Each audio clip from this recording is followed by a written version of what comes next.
Entiisa mu bitundu by'e Kayunga, Omuzungu Asse mukyala we Munnayuganda mu Bukambwe, Namusula mu kinnya kya Toyi.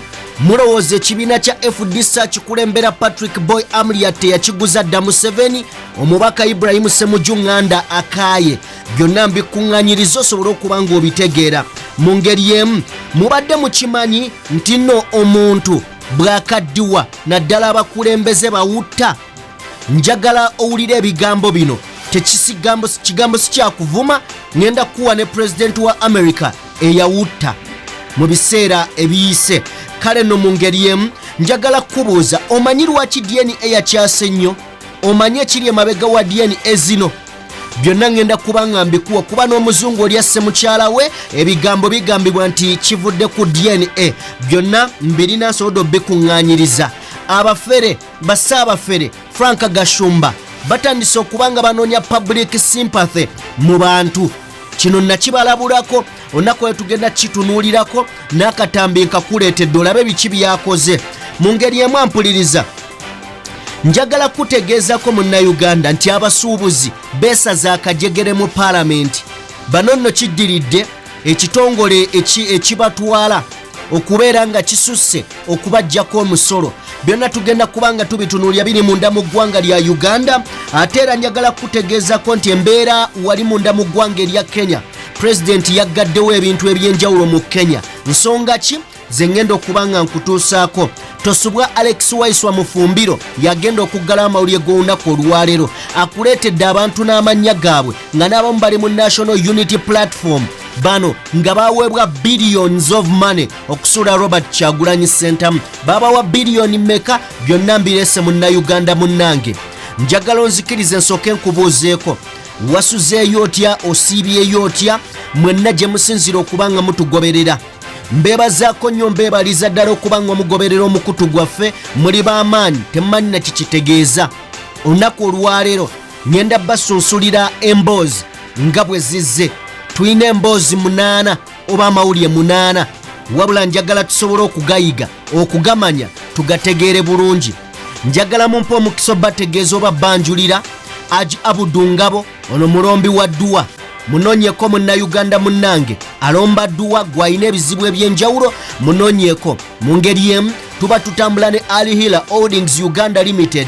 Bano nno bakabaka mu kuzimba amayumba, okuteera amasannyalaze mu nnyumba, okuteeramu amazzi, okusimira ttooyi eri ku mulembe. Beba Alihila Holdings Uganda Limited. Mu ngeri emu tutambula ne Kauka Derrick Investments. Na bano bakambwe nnyo mukola obuyinja, obudesigning ennyumba yo neerabika bulungi nnyo. Magida munzikirize olunaku olwaleero tutandike bwe tuti. Njagala onzikirize olunaku olwaleero tutandike ne kino ekigambo. Tugenda kutandika n'ekigambo kye bayita essuubi. Njagala okkirize gwa mpuliriza ng'otandika olunaku olwaleero. Nja kusaba wa video yaffe like oba oliawo subscribing eyakatwegattako. Njagala okkiriza olunaku olwaleero nti osobola okkeera ku makya nga tolina yadde olwataano olwa ssente mu nsawo. Osobola okkeera ku makya nga tolina mwana mu nsi. Osobola okkeera ku makya nga tolina kintu kyonna kyonna mu nsi, naye ng'oli mulamu, naye ng'olina essuubi. Ebintu bino byonna bikuzuukusa n'oba ng'oli mulamu bulungi. Bw'oba n'essuubi nti kino nsobola okukifuna, kizzaamu amaanyi. Bw'oba n'essuubi nti kino nsobola okukikola, oddamu amaanyi. Teri kintu kibi nga kuggwamu ssuubi. Kati gavumenti yaffe etumazeemu essuubi. Buli omu alaba nga tekisoboka. Lwaki? Kubanga n'abatukulembera batulaze nti tetubisobola, bo be babisobola. Essuubi gavumenti mulizze mu bantu. Omuntu buli wazuukuka ku makya ng'amanyi ne bw'aba talina mulimu naye ng'alina essuubi waliyo gye bamusuubiza, ekyo kimuzuukusa n'amaanyi. Buli wazuukuka nga tolinamu na 10 naye ng'omanyi olina omulimu, odduka misinde olabe ng'ofuna. Kati gavumenti yaffe ntandise bwe nti olunaku olwaleero njagadde ekyo nakyo tubeerawo tukitegeere bulungi mikwano gyange. Mu ngeri emu abampuliriza, njagala tutandikireko munda mu ggwanga erya Kenya. Eggwanga erya Kenya ebintu byatabuka. Kenya okuva William Ruto we yakwata entebe, ebintu bininga ebitabeerangako mu nteeko. kubanga tuzze tuwulira obugugulano obubaddeyo nga buteekebwawo omukulu amanyiddwa nga Raila Amolo Odinga. Era njagala kutegeeza obugugulano buno buli oba bannakenya beemulugunya ku nsonga za beemulugunya ku bbeeyi y'ebintu esukkiridde. Nina mukwano gwange ali Kenya, actually yampeereza zabadde sente meka sijjukira, naye nga bw'obala omusolo sente za Kenya neeringa eyagudde. Kati bannansi beekalakaasa ki ekituuseewo. Pulezidenti ow'eggwanga lino erya Kenya omwami amanyiddwa nga William Ruto Samoei asazeewo kubanga aggalawo amasomero mu bitundu oba mu ggwanga lino erya Kenya.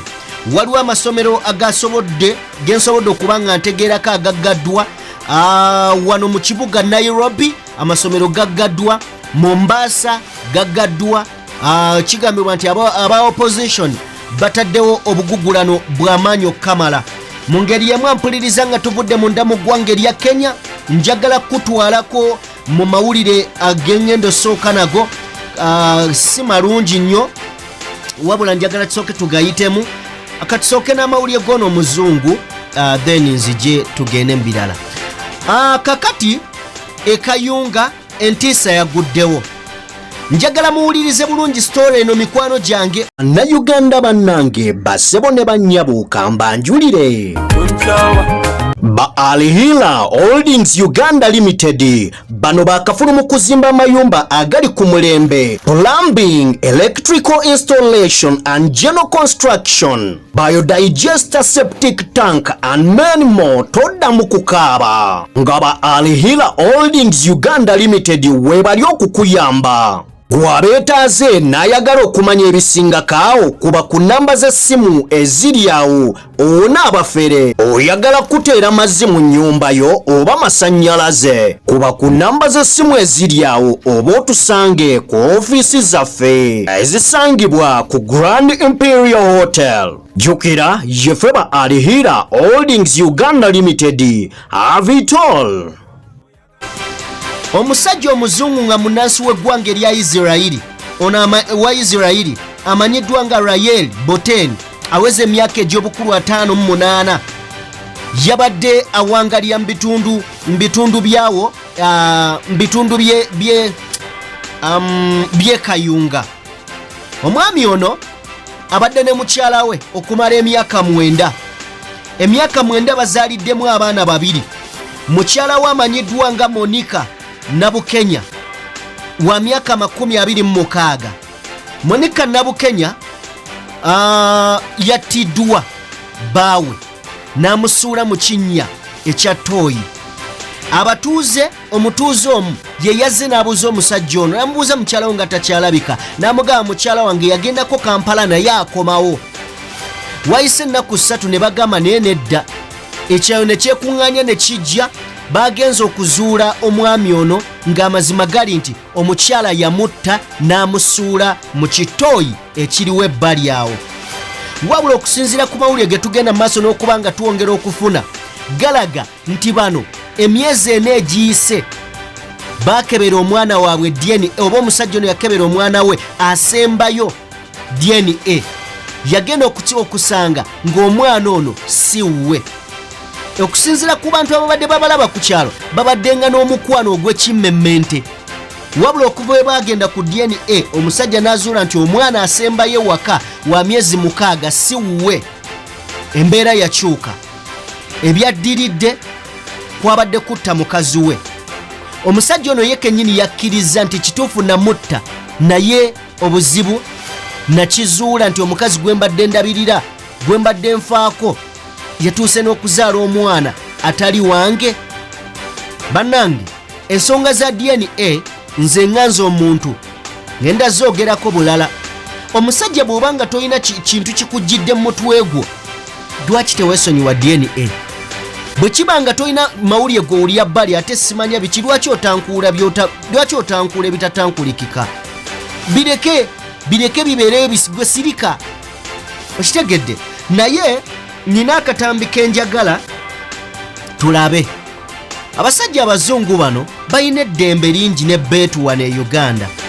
kwegamba Idi Amin Dada yagezako okulaba nti no munnayuganda nga tafudde ku ggwanga ki wabula munnayuganda yenna abeera n'esse abeera n'obuyinza mu nsi ye kyekimu ku byago by'abayindi wabula ku mulembe gwa mwami Museveni guwadde nnyo abazungu eddembe guwadde nnyo abagwire eddembe n'okusinga munnansi simanyi lwaki but kirabika nga kano kagenderere njagala onzikirize tufune emboozi eno tugenda kusookako mu birowoozo by'abantu bano abaavuddeyo ne babaako kye boogera ku nsonga z'ono omwami n'ebigambo bye bagambye abakyala abendera mu bufumbo bwammwe omusajja bw'aba akulabirira kiki kyoyagala amazima tubeere honesty omusajja akufaako wasabanga omusajja afaayo omulina wasabanga omusajja akuzimbirwa amakulu gafunye kwegamba sabanga omuntu asobola okutegera ate oli mukola bya kidongo katulabeko katono ku bigambo bya bano nzije nkubulire DNA lwaki bagireese lwaki ku luno tebaddeewo ebaddewo lwaki bagitaddemu amaanyi katuve mu bigambo oba ofumbiddwa omusajja ng'oyo ddala kakasa ndi oli ku musajja omu ate waliwo n'embeera abazungu gye baatuleetera nga mubutuufu n'oba osaze okwetaasaako ng'omuntu tulina obupiira ate ng'olina bbaawo ate ng'omulese mu nnyumba g'ogenze kuzaala bbali kiba kibi bakazi bannange bagamba kino tebuddamu kukikola oba olina bbaawo gumira ku bbaawo towankawanka ebbali ensonga lwaki oba owankawanka ebbali ng'olina bbaawo ensonga lwaki abasajja ajja kututta nnyo oluusi asigaza n'amabanja ng'omwana oyo yamulira dda amabanja nga yamuviiddeko n'okwavuwala kati gwe omusajja kati omukazi enakwata omwana n'amuwa omusajja n'atwala butwazi ewatali kulwa njagala kujjukiza kubanga wa video yaffe like mu ngeri emu n'ogenda mu maaso n'okubeera ng'osubscribinga nzikiriza munnayuganda nsooke nkuwa emboozi eno tetugenda nagyogereramu kigambo kyonna katugifune abantu nga tebamanyi abantu babakubye empawundi agamba nedda mulimba ekikola bebufuzi mwogera nnyo teeka teriiza politics nina mubannaye bameba palamenti babiri benaliweereza nawo tebamanyi nti obikuyaliza iriiza nga bali ku kyagundi bali ku kya homosexuality kola tukola ki era bukyalyogera ensasagge ziri mu first family because it's their private business ate erimu sente nyingi kati muli wano fenna tubuguyalidde ku DNA ayaweera nti bano abantu laboratory zonna ezikera DNA zaabwe mumanyi nti bali mu kuadvertisinga fenna tugende atudduka emisinde tukebere abaana mukimanyi okutwala emitwalo 7 kwa DNA endoozi esente entono eri mitwalo 5 ate ng'ezo zasobola zitwala bayinza ozikweringa kutuyawulayawula kutuyuzayuza kati ebintu bino bano tuli information yabwe tugyogedde nkulu kyekyokka kye tukyasigaza ekyobugagga kyekigo tuyamba okulu nakutegeezezzaako olunaku olwajjo nti pulezidenti w'eggwanga erya Senegal yagenyuwaddeko wano mu ggwanga lyattu Uganda ku bugenyi bwa nnaku 2 lwabadde lunaku lwajjo n'olunaku olwaliro kitegeeza olwaleero ayinza okuddayo oba enkya baayogedde ku bintu ki baayogedde ku enkonomi y'amawanga gombiriri kw'ossa n'ensonga za security Senegal egenda tuwa security ki kujjako ng'aliwo bye bayisaawo Senegal egenda tuwa security ki kale byebye byabadde mu lusinkano lw'abano ate mu ngeri emu njagala kujjukiza mukwano gwange nti sayidi z'eruwenge eyo waliwo abantu abateze crested crane yeŋŋaali yes kino ekinyonyi ky'eggwanga baziteze obutwa ŋŋaali 11 ne zifa ako kabonero ka ggwanga amawulire si malungi ago n'akatono basobola okuba nga bazitega obutwa bambi ne zifa njagala onzikirize nsooke mu mboozi eno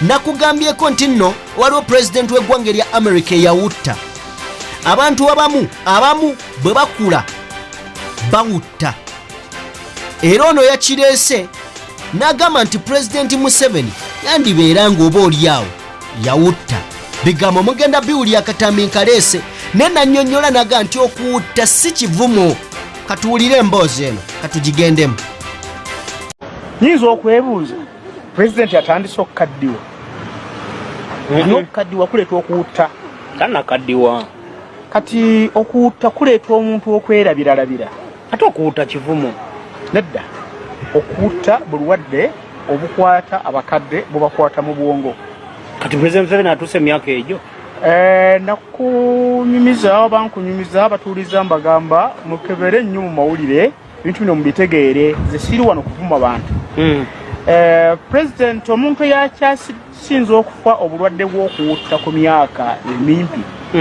yali omugenzi retired president wa America Ronald Reagan obulwadde bw'okuwutta bwamuttira ku myaka 68 egy'obukulu.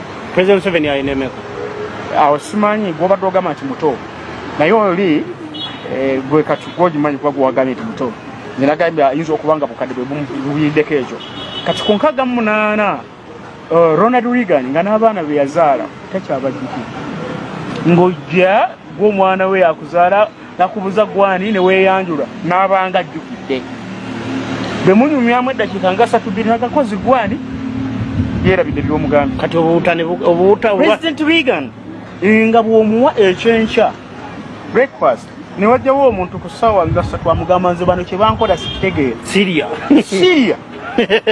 nga yeerabidde nti yakedde kulya so abasawo ne bagamba abaali bamulika abamujjanjaba abamuweereza babagamba tebamuwa mmere kusinziira ye waajagalira emmere yenyini atejja kumufuukira obulwadde obwomujjawo amangu bamuwe emmere okusinziira ku time kwalina oliira okuliira so ekyo kyengamba nti bwe njogera ku kigambo kuwutta tisi kivumo n'akatono kati mwami Museveni yawutta ngambye bw'abanga atandise okwerabira nti akalulu kano bulijjo kabadde kabeera mu mbeera eyo ey'emivuyo kakati olwo kyengambye nti buyinza okuba nga buzze obulwadde bw'okuwutta nga bwe buluma mwami Museveni yeerabidde nti ye kennyini yasindika abasirikale ne bakwata Bobi Wine eruuka ekyo akyerabidde ng'ekibakwasa ki kukuba kampeyini yeerabidde nti akalulu akaali ekayunga kali mu ngeri yembwetyo so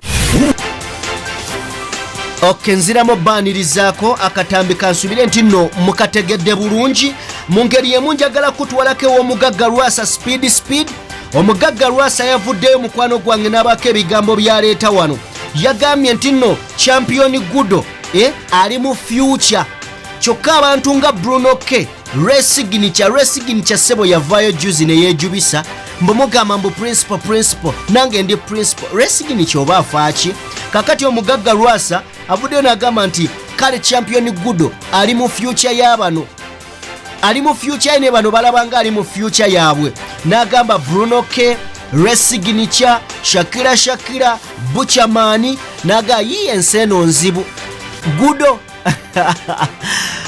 ogagga Lwasa mbutuufu wano wakubye nnyo banno wakubye nnyo kale mu ngeri emu njagala kubeera nga nkwongerayo mukwano gwange njagala kubeera nga nkwongerayo mu mawuli amalala njagala kujjukiza nti genda maaso n'okuba nga wa video fe like mu ngeri emu genda maaso n'okubeera nga osubscribinga ntegeeza eyakatwegattako muganda wange omukutu oli ku DPTV Uganda and of course yenze Sajime abeerawo kubanga mbatuusako ebintu ebyenjawulo njagala tujjukire nti abasuubuzi emabegakaawo baafunamu obutakkaanya ne gavumenti olunaku olwajjo baabaddeko mu paalamenti nga bagezaako okugitegeeza nti oba oli awo UNRA Uganda Revenue Authority oba okitegeera ye UNRA no URA Uganda Revenue Authority nti engeri gyetubigiko omusolo jjukira ebiri e Kenya bakabira musolo mungi na bintu kubeera bya bbeeyi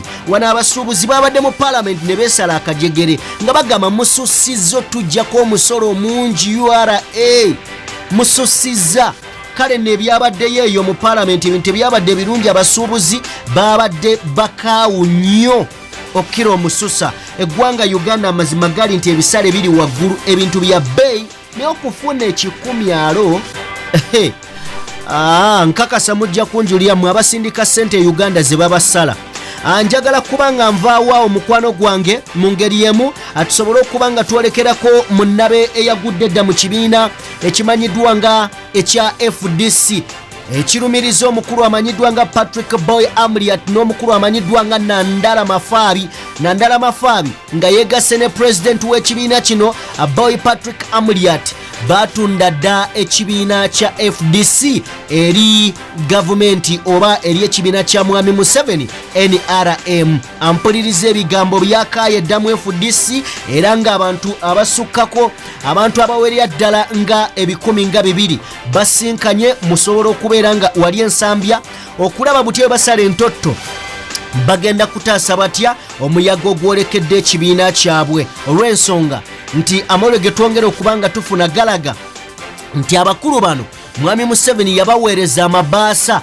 nga gayita bbali era gano amabaasa omukulu Patrick Boy Amriat nga bw'omulaba mu kifaananyi awo engatto we bazitwala abasajja babeerawo naye nga baali awo bakola Ibrahim Ssemujjunganda agamba nti nno FDC yandimalanga UPC ne DP wabula agamba bino tebigenda kubeera byangu okwetika DP wabula ne bali abakulu balumiriza bagamba Patrick Amriat n'omukulu amanyiddwa nga Nandala Mafaabi bagamba nti nno bano Ssemujjunganda ne banne balina ebigendererwa n'ebiruubirirwa ebikwata DP bagigatte ku NUP kakati kyesimanyi kino kye kyabaleetera okubeera nga bo bakwata ekibiina bakitunde oba kubanga bo balumiriza nti omukulu amanyiddwa nga Ssemujjunganda balina enteekateeka ezigatta DP ezigatta FDC mu NUP.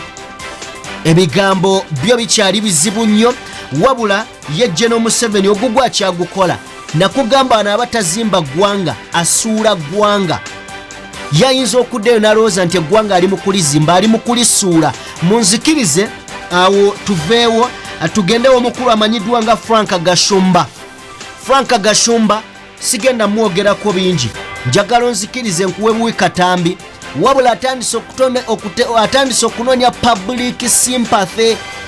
Kiki kyentegeeza atandise okuvaayo n'agamba nti mu kalulu ka 2026 mwami Museveni singa aba teyegendereza bagenda mukuba akalulu. Ani agenda omukuba akalulu? Tuwulirize omukulu amanyiddwa nga Frank Gashumba saabafere mu ggwanga. Neŋŋamba I must find out who is Namyalo.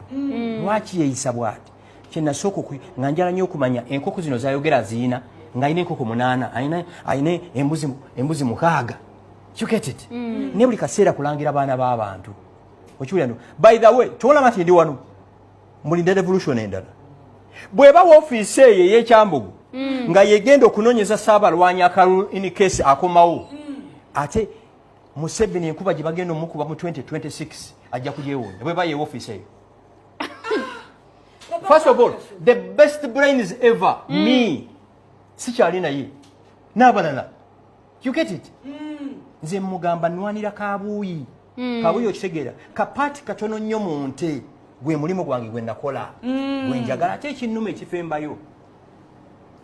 Ensi yonna erowooza Abanyarwanda tuli mu kweyagala. Ate lwaki tubuli mu kintu okitegeera. Nalibadde wano nga ntembeya t-shirt. Ate kigaana oba guno mulimu. Let me tell you. Akati nakubuuzeemu ekibuuzo. Mwe mwenna mumanyi tuli mu kweyagala. Nze nzikuba. Omuvandimwe Gashumba eyayiya atwa business bazikola ki bazimujjako naye nga ani yagikugjako business so kyenkugamba nze Namyalo oba ondaba genda wakona ab'omubiri mu kinaabi ekyo sigala bukunya ate olwaki listen weebake ku kitanda kyo otunule ku kyabugazi kyabugazi ogambe Gashumba kiki yakola mu bino ebintu omutima tegulimba oba genda mu dressing mirror ng'oli bwerere nga bwe wazaalibwa obuuze omukyala gwolaba mu dressing mirror nti Gashumba loolo ye yali ki bw'aba teyeyambudde tasobola kubwekubuuza manyi kyentegeeza bagamba nti abantu reality zijja nnyo nga bali bwerere obwongo buba bulowooza nnyo anti kyenfa abuuze omuntu gwalaba mu dressing mirror muli so mwabandaba mwenna ku Sanyuka TV NBS eno tegenda kubeera sprint nze nwanira what belongs to me MK movement luno olutalo teruli between MK movement oba NRM no it's between me and her twabadde tumanyi jjajja omunyigidde emirimu yagikutte n'agigabirawo nti naye tuba tumanyi agenda kufuuka bukyamaani ne tugamba kati mbuuza ntya bukyamaani nfuuka ntya bukyamaani nze President Museveni tampangako kukola mirimu gye nze yagimpa Namyalo okitegeera nze mmanja byange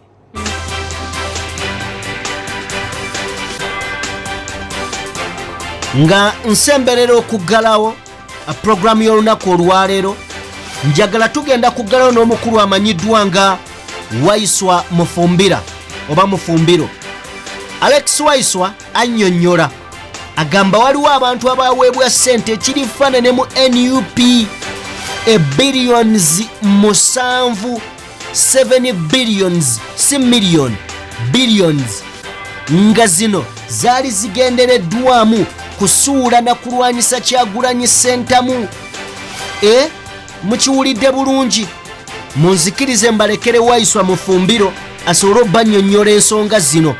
Yes, wabula njagala kutwala mukisa guno bategeeza nti tutambula ne Aji Abudu Ngabo ng'ono mulombi wa Dduwa era munoonyeeko gwe wenna Munnayuganda ayina ebizibu eby'enjawulo. Kankulekereyo akatambi kano aka Alex Waiswa Mufumbiro tusinkane nate omulungi omulala atakuumira mpeera abankuumire peace and love. Mu kibiina kya FDC kakati sigenda kwogera ku kibiina kya FDC kuba ndi mwogezi wa kibiina kya National Unity Platform.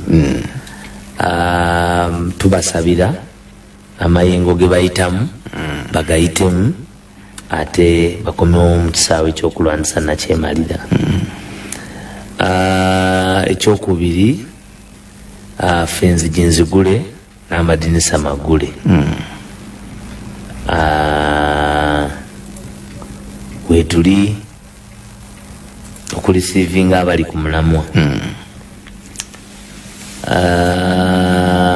Naye ojja kunzikiriza njogere ng'omuntu aludde mu kisaawe ky'ebyobufuzi era ng'omuntu yaliko mu Democratic Party nkusiigire ku kifaananyi wendaba baganda bange aba Forum for Democratic Change we bayinza okuba nga we bali.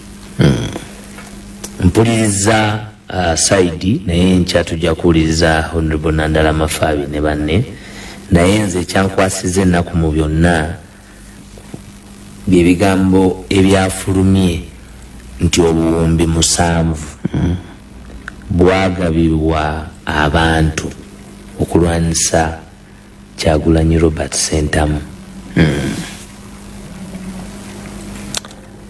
Ekintu kino bannayuganda emboozi eno mugiwulirize nnyo era temugitwala nga yakusaaga. Obuwumbi 7 billion kuba bino biva kati bye bijja kati nti bwalisiivingibwa okulwanyisa Kyagulanyi Robert Ssentamu. Ate nga kituufu najja wano ne mbagamba nti waliwo abakulembeze b'ebibiina ebimu Kayongo ojjukira abasasulibwa nga mufa Eastern Uganda rolo yaabwe yali yakudiflatinga Kyagulanyi Robert Ssentamu through money and other powers, n'okugenda okumu blackmailinga ku radio nti in fact National Unity Platform kyali kibiina kya Buganda. Katonda mulungi ekiseera kyonna nti ebigambo bye nayogera luli abaali tebagoberera nga balowooza nti ndi excited kuba mbawulira. The critics call it excitement, but this is a fact telling show. Yes. Sometimes it will take long for you to see kubanga atenze ng'abeera wano abyogera sikubulira byendabye nina byendaba nenjogerako nga gojja kubiraba emyezi 6 okuva wembyogereddeko kubanga wembandi galubindi zemba nyambadde sizoba okoze ki sizoba oyambadde ne mbagamba wano broadly Kayongo bwebojjo. Kakati byebize leero waliwo n'abakulembeze abaweebwa ssente era mu buwumbi ngaza kulwanyisa Kyagulanyi same amount era ebiseera ebyo bonna bavuganga amamotoka ge gamu olako bavuganga nene ozimanyi mwenna bannamawulire mwabiraba bonna regimu yabawa emmotoka nga zifaanana bonna nezisiga kalazi nga zezimu era ne accumulatinga ne ssente okumalawo amaanyi ga Kyagulanyi mu Eastern Uganda n'okulaba nti abakulembeze abali bajja ku level ya member of parliament abasinga babalemesa nga bali basponsoringa ne ssente nyingi okwegatta ku NUP kubanga NUP ekiseera ekyo yali etwaliddwa mu mbuga za z'amateeka nga n'abantu okugyegattako kigenda kubakalubiriza okukakasa nti bye twali twogera nti ekibiina His Excellency Robert Kyagulanyi Ssentamu yakifuna mu mateeka matuufu teyakigula nga mulimu n'abakulembeze mu ekyo ekibiina nga bakugamba nti tetusobola kuba mu kibiina kyebakola ki kyebagula ku street naye nga tumanyi nti bano omusaala gwabwe kubanga kati Kyagulanyi mulimu mu gavumenti abantu bakeera okuvuma Kyagulanyi basasulwa mulimu Gasumba muwulidde alidde ebigambo bye kyaddaaki era ne tubanga nti ffe amazima gatufudde ab'eddembe yagamba nti tawagirangako Museveni olwaleero t-shirt zaleese zabanjako Museveni azibanja Museveni nti t-shirt ze azikubidde ku buwagizi kuwagirani Museveni naye nga ye vice chairman wa ile project emekwama ile ya ule muntu ule emekwama hiyo project ya mtoto project ya mtoto emekwama umanyie mke bachita mtoto emekwama mtoto emekwama ile project mtoto emekwama umejua hiyo najua hiyo project kakati vice chairman wa project mtoto emekwama akugamba nti ye agenda kuwagira mtoto emekwama kwa mtoto emekwama siye jajja na yo lwaleero obavu mulumidde muzigo gwe avuddeyo n'akugamba nti munsasule mbadde nga nvuma Kyagulanyi nga neetaaga omusaala byemuvumye byenkana bwe biti naye temunsasula mumpe ssente byensaba bye byange waliwo kenjagala okubuuza Waiswa kakati ekikulu mu ekyo gwe kyobojjamu nti bw'abanga Kyagulanyi Robert Ssentamu omwana w'embogo abasoga gwe baatuuma Ngobe nti ali ku omuwendo okumuvuma ku level of 7 billion to a political party Kyagulanyi ono ali biki mukama nga yatuwa nnyo wangamba nawe tomwiti mabitoyo nammanotya babanga olwaleero bali kukubaaba ebibiina eno mubembi n'ekirala bali buute sente mubembi to isolate one individual and the idea of change Kyagulanyi Robert Ssentamu kwakati bannayuganda eno programu enjaga in this very slow kuba njagala tuwuliziganye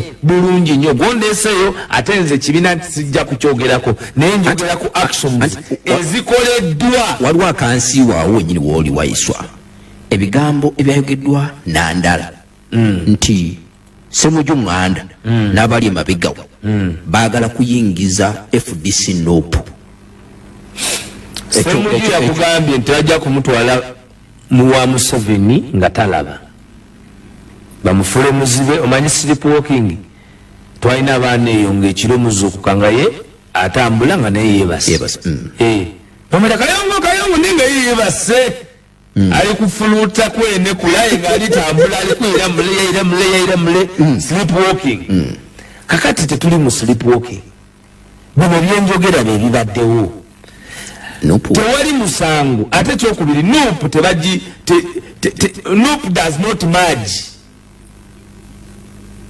nti FDC egenda merginga ne Nup tekitewa Nup that will be a merger ate ebibiina okwegatta mu nkola y'okubeera ebibiina ebibiri okufuka ekibiina ekimu it is a constitutional process so ekyo omuntu yenna aba akyogedde aba kyagamba mpozi bo nga abantu ngate ovuisho sola gana abantu gwe omusambi kankuwa ekyokulabirako omanyi olumu nayogera ebigamba abantu era mwe emboozi yennyini nenga nti kati ffe tuli mu Champions League tetumanya nnyo biri mu liigi kakati abasambi batukanaga nti anjagala kusambako waliwo omusambi bamuyita Kylian Mbappe wa Bufalansa yasambira mu ttimu bayita Paris Saint-Germain PSG abasinga gye mmanyi agamba tagenda kuteeka mukono mulala kundagana ne PSG ino obusobozi obumusasula sente zonna zayagala kuki ku dunia kubanga ekulemberwa mugagga ddala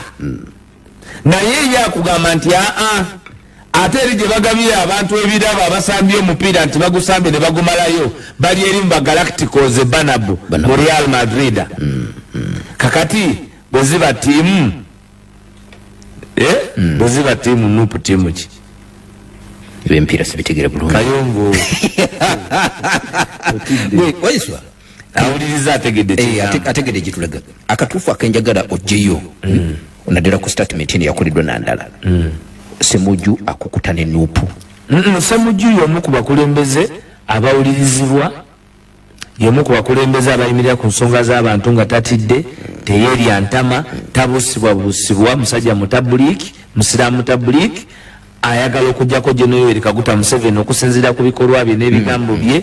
Kakati nabwe kityo nze siyinza butawuliza kyabagambye.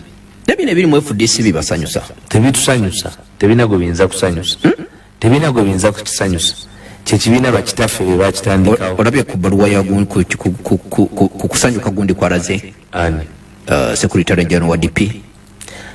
Anti Secretary General wa DP agambye aba FDC kakibatuukeko mwabogereranga aga DP. Secretary General wa DP Siranda Gerard amanyi bulungi nnyo FDC weri. Kuba Secretary General wa DP muganda wange oyo manyi bulungi nti bo bali mu ndagaano ne jjajja. Kitegeeza alabira ddala nti endagaano eri etuuse. Eriwa yennyini awo nebuuliza nti lwaki DP kubanga Secretary General bw'aba asanyuse lwaki Siranda asanyuka olwekyo kubanga alaba nti emmeezi eyongeddwako abalala si ye yekka giriko. ekyo nekimusanya. Naye General Mugisha Muntu yatugamba nti obudde buli tubuulira ekituufu. General Mugisha Muntu statement yayogera nti time will tell ng'abadde President General wa FDC yali akakasa bukakasa nti yali ayogera yali akitegeeza. Okay, nga situndagenda ku byabadde Jinja. Mwenga aba NUP temusobola kukolagana na muntu ng'ali mu kibiina kye gyali alina kusooka kumala kujja munupu. Tukolagana ne Lutamaguzi.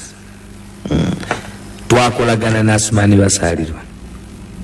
Gamba tukolagana na Asumani Basalirwa. Gamba tukolagana na Asumani. Siri muganda luntawanya. Tugere maso. Ndudde omuwuliza kati sinza gamba nti nkolagana naye nze ng'omuntu. Nanti kati oyogera ku lwa kibiina si ku lwa gwe nga wayiswa. Gamba bwinti nti otandikira wali obadde tandika nga wotu mwakolagana ne Lutamaguzi. Tukolagana ne Lutamaguzi. Twakolagana ne Basalirwa. Mwida ku nsoma Oluganda baba ndogere Lusoga. Wali Lusoga nakwogera olulimi otegeerekeka ye lwategeera. So tukolagana ne Lutamaguzi wa Democratic Party mu cabinet. Era Honorable Basalirwa is a member of our cabinet. Bwemba serabidde. So tukolagana bulungi n'abantu ab'enjawulo. Kati nza gamba nti tugamba nti oyo yekali mu kibiina kyaffe gwe tukola ki gwe twaniriza. Temuteekako kwakulizo nti soko gyeno gundi nalabye yazze.